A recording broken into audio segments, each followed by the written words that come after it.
A Semana Santa envolve uma rica espiritualidade em torno da paixão, morte e ressurreição de Jesus Cristo. É uma das principais semanas para os fiéis católicos e hoje viemos até o bairro Presidente Médici conversar com Dom Anderson, da Igreja Católica Servos de Maria. Dom Anderson, vamos detalhar aí um pouquinho sobre as principais celebrações que envolvem a semana? Isso, vamos conversar sobre Domingo de Ramos, a Quinta-feira Santa, a instituição da Eucaristia, a Sexta da Paixão, a Confissão, cobrir as imagens, a Missa da Ressurreição. Belíssima em simbolismo e fé a nossa Semana Santa.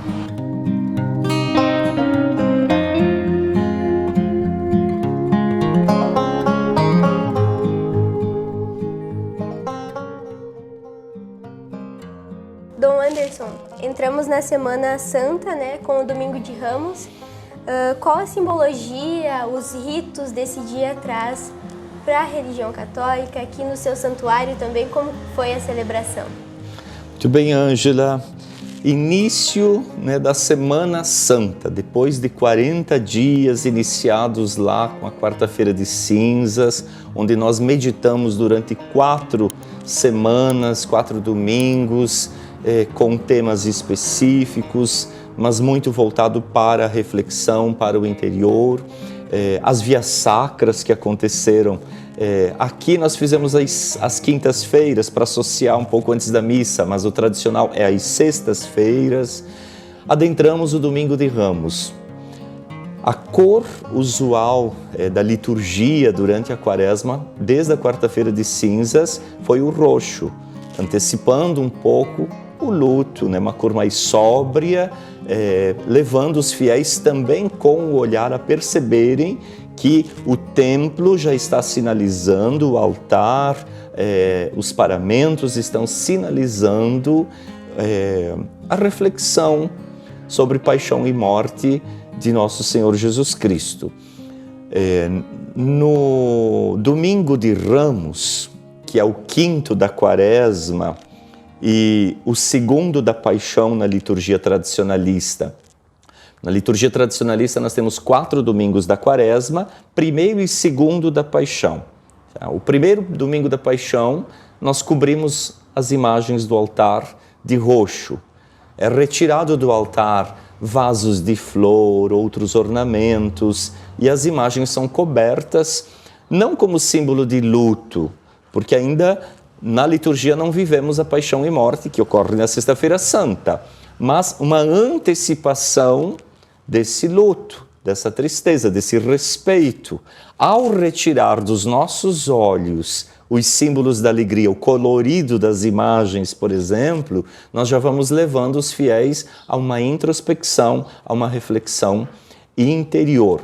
No Domingo de Ramos há a exceção, porque no Domingo de Ramos nós anunciamos Jesus entrando triunfalmente em Jerusalém. Depois de ele ter andado pela Galileia, de ter feito os milagres, ele entrou em Jerusalém como rei dos judeus. E ele mesmo profetizou, pedindo aos apóstolos que entrassem antes, que preparassem. Lá eles iam encontrar uma jumenta amarrada na porta da cidade, com o jumentinho, era para eles trazerem, e se o dono perguntasse, era para dizer que eles iam devolver depois, enfim. E Jesus, o rei, o Senhor dos Senhores, entrou em Jerusalém montado num jumentinho, não num cavalo gigantesco, numa carruagem real com um cortejo militar, na simplicidade e na humildade. As pessoas reconheceram imediatamente que Jesus é o Senhor, tanto é que arrancaram galhos verdes para louvar Jesus que entrava. Para nós parece que não é algo difícil, um sacrifício, quebrar galhos de árvore, mas você imagine isso num lugar deserto, num lugar onde o verde quase não se faz presente. Então tirar um galho verde, para eles é sim um pequeno sacrifício, mas que valeria a pena porque Jesus era o Rei e Senhor, além dos mantos e tudo mais. Então Jesus entrou em Jerusalém na Semana Santa como Rei e Senhor. Para que ele entrou em Jerusalém? Para viver a Páscoa. Então já existia Páscoa antes de Jesus ressuscitar? Já os judeus celebravam a Páscoa, que era a passagem. O ano 1, a primeira Páscoa dos judeus foi a passagem pelo Mar Vermelho. Tanto é que o calendário deles não fecha conosco, não é o calendário cristão. Tem milhares de anos a mais do que o nosso. E eles celebram, inclusive, a Páscoa pelo calendário lunar, né? Nós, no Hemisfério Sul, a partir do dia 23 de março, o primeiro domingo de lua cheia, depois de 23 de março, que é o fim do verão, a entrada do outono para nós, é a Páscoa. Tá? E veja que coincidência, no nosso calendário ainda é assim. Olhar para o céu hoje, essa semana, a lua está quase cheia, ela vai se completar exatamente no domingo de Páscoa. Então, domingo de Ramos foi isso. Jesus entrando em Jerusalém para comemorar a semana da Páscoa com os seus apóstolos. E de fato ele comemorou, tá? Comemorou na última ceia. Que bacana, Dom Anderson. E depois desse domingo a gente parte para a Quinta-feira Santa com... Isto. A Quinta-feira Santa foi dentro desta semana que Jesus com os apóstolos comemorou a Páscoa deles. Não esqueçamos que Jesus era um judeu, judaísmo é uma religião, tá, do Antigo Testamento, do Pentateuco, e ele viveu em todos os ritos do judaísmo. Jesus não negou os ritos. A Páscoa dos judeus era peculiar. O cordeiro assado, as ervas amargas, o pão ázimo, o vinho, comeu e bebeu com os seus. Antes, o costume que havia nessa região de quando chegava uma visita, ter lá um jarro com água, uma bacia e lavar os pés das visitas. Para nós também, aqui do oeste catarinense, de Chapecó e região, pode não significar muita coisa, mas sim, porque eles viajaram a pé, tá, com os pés descalços ou de sandálias, então lá a casa da gente, a gente quer que tudo fique limpinho, também os judeus. Por isso o costume de lavar os pés. Eu compararia com quando chega uma visita, a gente oferece o chinelo na porta para que a visita fique com o chinelo dentro de casa. Agora, a surpresa foi que quem pegou a bacia e foi lavar os pés dos convidados da ceia foi o próprio Jesus. Ele que entrou como rei, mostrando que o rei é aquele que serve, é aquele que se coloca disponível ao outro na humildade. Aí depois, comeu e bebeu com todos. Ao final da ceia, ele fez o discurso, né, de que, aliás, primeiro ele repartiu o pão, disse, olha, isto é o meu corpo. Tá? Ele passou o vinho e disse, bebam, isto é o meu sangue. Tá? E depois ele completou, façam isso em memória de mim. Por isso que para nós, católicos, foi a instituição da Eucaristia nessa missa. Jesus fez pela primeira vez e ordenou aos seus apóstolos que fizessem sempre. E estes ordenaram outros e outros e outros, e assim, pela sucessão apostólica, o sacerdócio chega até nós. Então, o padre, o bispo, quando profere a consagração no rito católico, não representa o corpo de Cristo, é o próprio Cristo no altar consagrado, do mesmo jeito que Jesus fez, é o mesmo corpo de Cristo. E aí encerrou, não encerrou, porque no final ele ainda disse, olha, alguém de vocês vai me trair. E aí eles ficaram curiosos, né, para saber quem, João, que estava mais próximo deles, quem, Senhor? Aí ele disse, não, aquele a quem eu der o pão embebido em vinho. E aí em seguida ele molhou o pão no vinho, deu para Judas.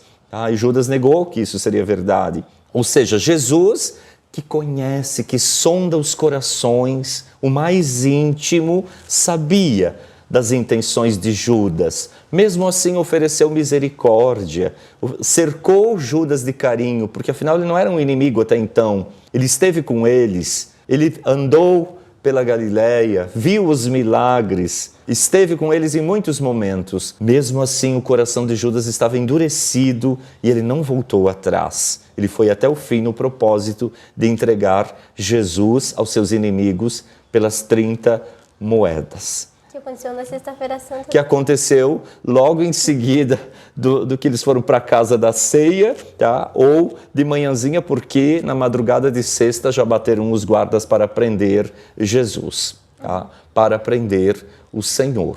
O dia que a gente celebra a paixão e morte de Cristo, Dom Anderson. Isto, na verdade, é o tríduo pascal, né? Também é uma curiosidade que a quaresma, Ângela, ela termina na quarta-feira desta semana, tá? Porque quinta, sexta e sábado é o chamado tríduo pascal. Se você olhar no calendário, 40 dias fecha com a quarta-feira, tá? Os 3 dias do tríduo pascal estão fora, sexta, sábado e domingo, que rememoramos toda essa última semana. Na sexta-feira, o que celebramos? Aliás, os ritos aqui, para você entender da missa da Quinta-feira Santa. Então, nós vamos viver aqui esses ritos todos. A missa da instituição da Eucaristia, do lava-pés, os padres renovam o seu sacerdócio nesse dia, porque é o dia da instituição do sacerdócio.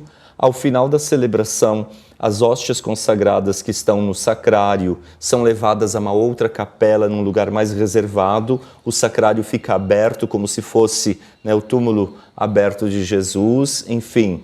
E aí Cristo fica em adoração no ostensório, numa outra capela, num outro local. Na Sexta-feira Santa é que nós celebramos a memória da paixão e morte. Desde o momento em que Jesus foi preso, foi arrastado para o Pôncio Pilatos. Pôncio Pilatos argumentou a favor de Jesus, ele nem queria que Jesus fosse morto, reconhecia a inocência, deu uma chance, chamou os guardas que trouxeram Barrabás, que era um ladrão, confesso, assassino, que todo mundo conhecia e sabia os crimes que ele tinha cometido por ali, e disse que por tradição libertaria um prisioneiro, e jogou para o povo, e o povo escolheu, liberta Barrabás e crucifica Jesus. Por isso que Pilatos mandou trazer a bacia com água e disse, olha, eu lavo as minhas mãos da morte de um inocente, porque são vocês que estão o matando. E aí em seguida, os guardas colocam a cruz sobre os ombros, e ocorre toda aquela onda de violências de Jesus carregando a cruz na Via Dolorosa, na Via Crucis, cai diversas vezes por terra, é chicoteado, lhe colocam uma coroa de espinhos penetrantes que acabam penetrando sua fronte, sangrando muito, encontra com as mulheres de Jerusalém. Verônica enxugou o rosto, ficou lá estampado o rosto de Jesus, e Jesus foi levado até o topo do Calvário, do Monte Alto. O Calvário não era um lugar de destaque, era fora da cidade, era um lugar ermo e onde eram executados os prisioneiros. Jesus não foi o único prisioneiro. Tanto é que com ele estavam ali 2 ladrões confessos, tá? Um do lado direito, o outro do lado esquerdo. Jesus, era costume, a morte de cruz, por exemplo, eles quebrarem as pernas dos prisioneiros. Depois de Jesus e os outros também foram pregados, né, na cruz, o corpo todo, o peso da cruz sustentado. Há estudiosos que não dizem que foi na palma da mão, e que sim, entre as canas do braço, tá? Para conseguir sustentar o peso do corpo.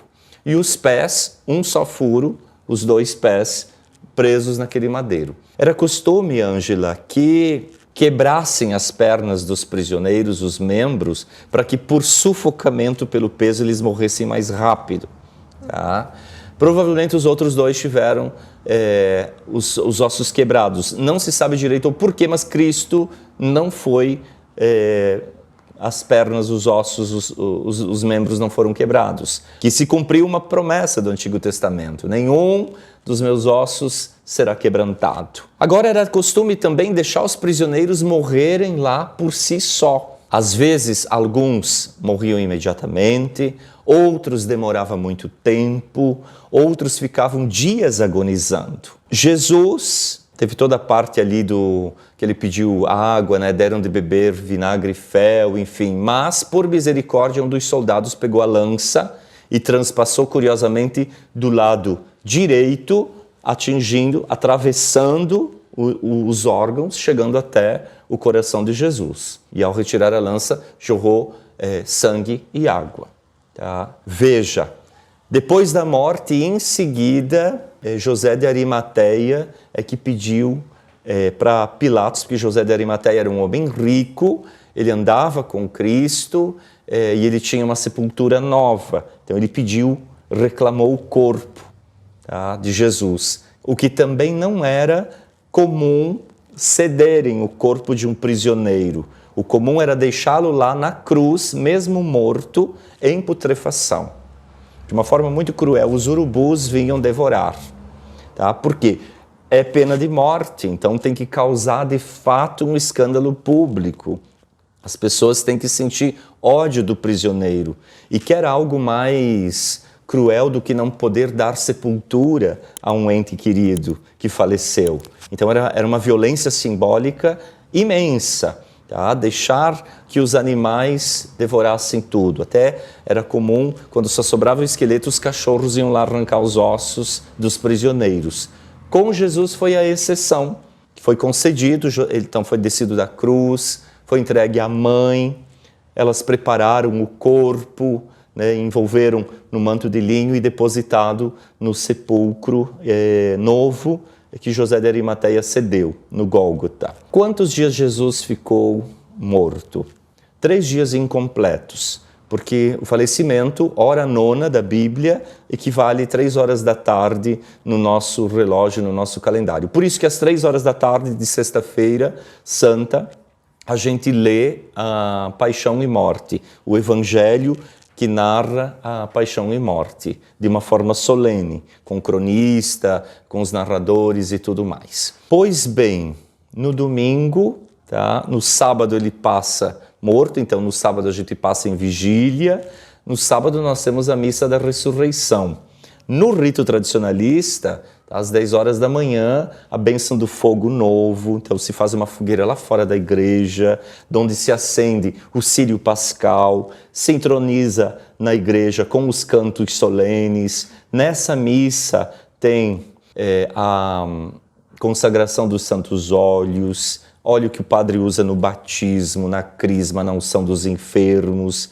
Tem a bênção das águas, as águas que serão usadas no batismo durante o ano, são abençoadas nesse dia, água para aspersão para os fiéis, nesse rito do sábado do Aleluia de manhã, que seria já anunciando que se aproxima a ressurreição. E no sábado à noite, que já solenemente, a partir das 3 horas da tarde, já é domingo pela liturgia. Então se celebra a ressurreição do Senhor. Domingo de Páscoa, na madrugada, as mulheres vão à sepultura para terminar os rituais. Elas ungiam com óleo perfumado e tudo mais. E encontraram a sepultura aberta. Alguém sentado sobre ela, dizendo: olha, ele não está mais aqui. Pois eles reconheceram que era o anjo Gabriel, o mesmo anjo que anunciou quando Maria engravidou de Jesus, estava ali anunciando a ressurreição. E elas saíram em disparada, contando para todo mundo a ressurreição. E isso que é celebrado aí no domingo de Páscoa do ano? No domingo de Páscoa, exatamente. Ângela, aqui na comunidade, quais momentos teremos celebrações solenes com a participação do povo? Quinta-feira, 19 horas, a solenidade do lava-pés, a última ceia, a instituição da Eucaristia. Sexta-feira Santa, durante a manhã e durante parte do dia, nós teremos aqui os sacerdotes servos de Maria atendendo confissões. A confissão é um rito antiquíssimo na Igreja Católica. Que vai ser naquele Isto, no cantinho, já está aqui, depois fotografem, do confessionário. Muita gente tem medo do confessionário, ojeriza, outros confessaram só para a primeira comunhão ou para casar e nunca mais voltaram. Nunca mais voltaram, mas mandam os mandamentos da igreja que se confesse pelo menos uma vez ao ano. É o sacramento da cura da alma. O padre está ali em nome de Cristo para te ouvir. Não, o padre não quer saber dos pecados da pessoa para bisbilhotar ou controlar a vida dela. Não é esse o sentido. O sentido é a didática, o exercício da pessoa dizer quais são os pecados que ela cometeu. E ao falar, me reporto ao evangelho onde Jesus curou o espírito de um homem que era mudo. E ele voltou a falar porque Jesus disse: os teus pecados sejam perdoados. Aí ele voltou a falar.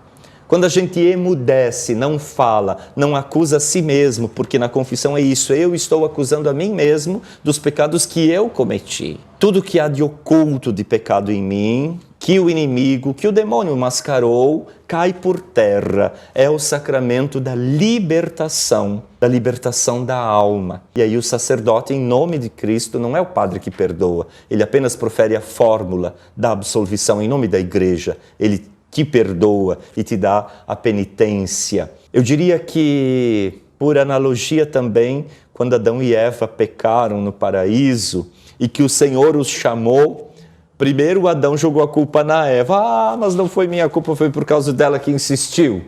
A Eva, por sua vez, não, mas é porque foi a serpente que me induziu ao erro. Ou seja, primeiro eles se esconderam, né? Depois ficam culpando um ao outro. Quando a gente tenta evitar a confissão, a gente está como Adão e Eva tentando esconder o nosso pecado.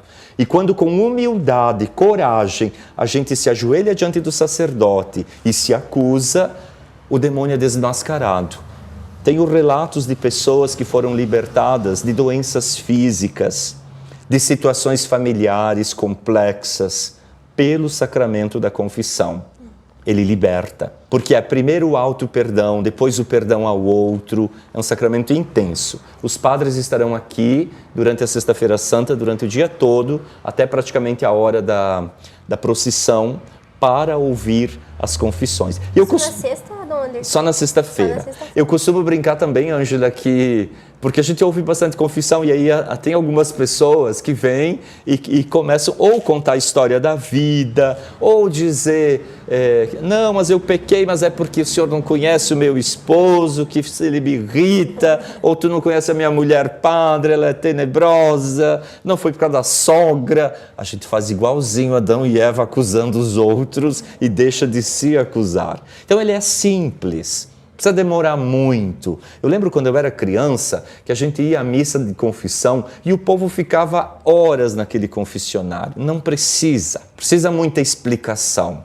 Basta olhar os 10 mandamentos, fazer um pequeno exame de consciência e dizer com clareza, objetividade ao padre quais são os seus pecados e em seguida receber a absolvição. Dom Anderson, e depois vocês vão fazer uma cerimônia um pouquinho diferente às 3 horas da tarde? Às 3 horas da tarde, a leitura do Evangelho da Paixão e Morte, com vários narradores em estilo de jogral. Vamos transmitir na nossa página no Facebook. Aqueles que quiserem podem estar aqui presencialmente, mas o grande convite é para às 6 horas da tarde, a procissão luminosa também aqui no Presidente Médici. Sabemos que outras igrejas, outras paróquias na cidade também têm esse rito. Aqueles que nos conhecem e quem não nos conhece também está convidado a tomar parte. Talvez seja a celebração de maior participação na Semana Santa. 6 horas da tarde, partimos aqui da frente da comunidade, da Rua Rio de Janeiro, aqui em direção na quadra, no bairro. É algo que não vai ser muito demorado, mas bonito, com as tochas, as velas acesas, os cantos solenes, o incenso. Ao final da celebração, a distribuição da Eucaristia. É o único dia do ano da liturgia que não tem celebração eucarística, não se consagra. Então nós guardamos as hóstias consagradas da quinta-feira.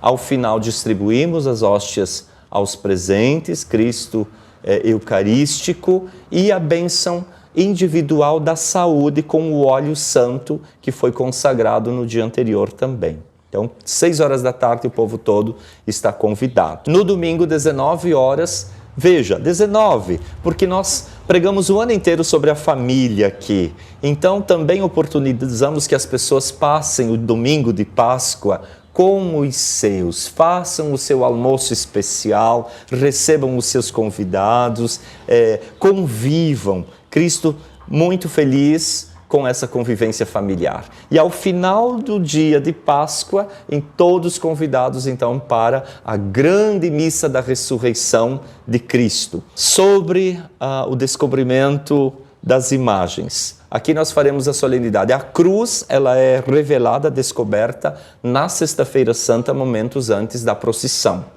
E se tem o rito do beijo da cruz, da adoração e tudo mais. O restante das imagens, no domingo de Páscoa, nós faremos aqui a celebração da luz. Então, voltam a se usar os cantos de alegria, o roxo é substituído pelo branco, os sinos, o glória volta a ser cantado nas celebrações, que ficou a quaresma toda em repouso, as celebrações passam a ser de novo com palmas, com alegria, anunciando Cristo vivo e ressuscitado. Então, Anderson, e nesse ano, né, depois de tanto tempo, qual que é a principal mensagem que o Senhor, né, por meio de Jesus Cristo, diria ao público que a Páscoa significa, né? O que Jesus diria se ele estivesse aqui agora para a população nesse mundo que a gente está hoje? Olha, tá? Primeiro, reportando de novo a Páscoa que os judeus já celebravam. Antes de passarem o Mar Vermelho, eles eram escravos do Egito. E sob o jugo da idolatria, por exemplo, adorando deuses que eles não eram o Deus deles. Atravessaram na esperança de uma vida nova, mas que não foi imediata porque peregrinaram 40 anos pelo deserto. Agora, a nova Páscoa, a nova passagem é Cristo que passou da vida para a morte. Quantas famílias em situação de morte que vivem isso no seu cotidiano? Situação de morte não física, mas da alma. Quanta tristeza, mágoas, ressentimentos, quanta gente, até com depressão, que é uma doença séria e merece tratamento e tão complexa de lidar, mesmo para os profissionais, que dirá pela fé e pela espiritualidade, porque as pessoas ficam até sem vontade de rezar quando estão nesse contexto. Quantas famílias que estão em conflito e que esse é o momento da reconciliação. Ambientes de trabalho, né, onde há competição, inveja, as pessoas armam laços e situações, e que este momento de Páscoa é o momento, de fato, da gente pedir perdão também pelas nossas falhas e de que com Cristo passar da morte à vida, a esperança de uma vida nova. Também a vida estendida ao irmão. Por isso toda a solidariedade que se faz nessa época de Páscoa. Campanha do agasalho, que aqui nós já estamos fazendo, embora o inverno não chegou. Quando ele chegue, já estarmos com todos os agasalhos quentinhos, em especial para esse número gigantesco de imigrantes que chegam em Chapecó todos os dias e que nós sabemos que, assim, quando chegar o inverno, muitos deles vêm de regiões onde não é usual o frio, e que nós tenhamos uma roupa quentinha, lavada, organizada, embalada para oferecer. Então também a Páscoa requer a nossa participação, o nosso esforço. Não é só o simbolismo que se vive aqui, mas tem que mudar a vida das pessoas. Dom Anderson, muito obrigada aí por falar todas essas curiosidades sobre essa semana que é uma das mais importantes, né? Com certeza, é o início do cristianismo aqui. E a gente agradece muito, né, todo o seu conhecimento que foi repassado aqui pra gente. Obrigado, Ângela. Obrigado ao Diário do Iguaçu. Obrigado, Andrés, que esteve aqui atrás da câmera conosco. Tá? Ao Padre Paulo, que está aqui também, não falou, mas ele esteve aqui. E a todos que gostam do nosso trabalho, que se achegam, fica o convite e participem conosco. Muito obrigado, Dom Anderson. Deus abençoe.